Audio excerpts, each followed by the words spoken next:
Oops.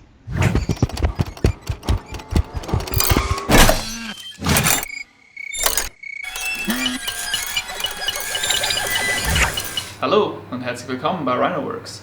Im letzten Video habe ich die Gartenlounge gebaut, aber wie ihr im Intro gesehen habt, vermisse ich noch einen Tisch und den bauen wir in diesem Video. Von der guten Schweizer Berglerche ist einiges für die Lounge draufgegangen, aber ein bisschen was liegt hier noch rum und das sollte genau reichen für meinen Tisch. Im ersten Schritt geht es wieder mal darum, alle Teile zuzuschneiden. Lass uns loslegen.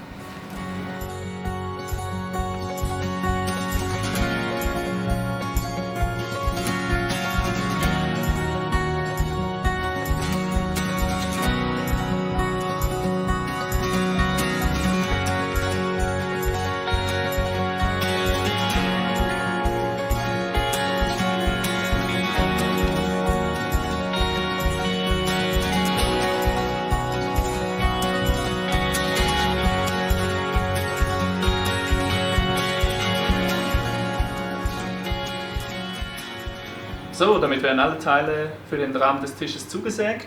Im Endeffekt sind es einfach 4 Tischbeine und 4 Querbalken. Wie bei der Gartenlounge habe ich bei 2 Querbalken zusätzlich einen Falz angesägt mit der Tischkreissäge.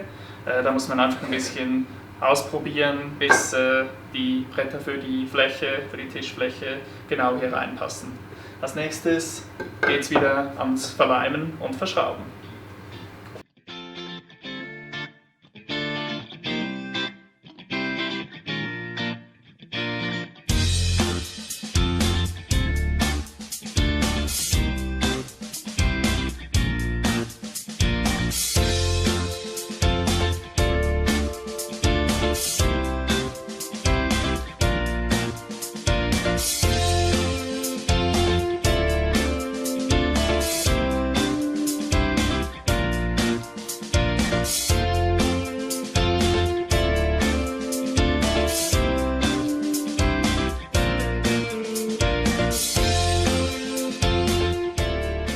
So, damit wäre der Aufbau des Rahmens für den Tisch abgeschlossen.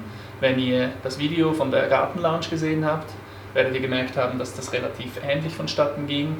Vielleicht sogar ein bisschen einfacher, weil es hier zum Beispiel keine Gärungsschnitte gibt. Für heute reicht es mir erstmal. Morgen kommt dann hier noch die Fläche mit den Brettern drauf. Ein bisschen Feinschliff machen wir noch und dann darf sich das Ding zu seinen Kollegen auf meiner Terrasse gesellen. Bis dann.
Und da hätten wir das Ding, der Tisch für meine Gartenlounge. Im letzten Video habe ich euch, glaube ich, gar nicht gesagt, was ich hier drauf klatsche. Und zwar ist das einfaches Teak Oil für Gartenmöbel. Das soll wetterbeständig und UV-beständig sein. Schauen wir mal, wie es in 2 Jahren dann aussieht. Das Ding kommt jetzt auf meine Terrasse zur Gartenlounge.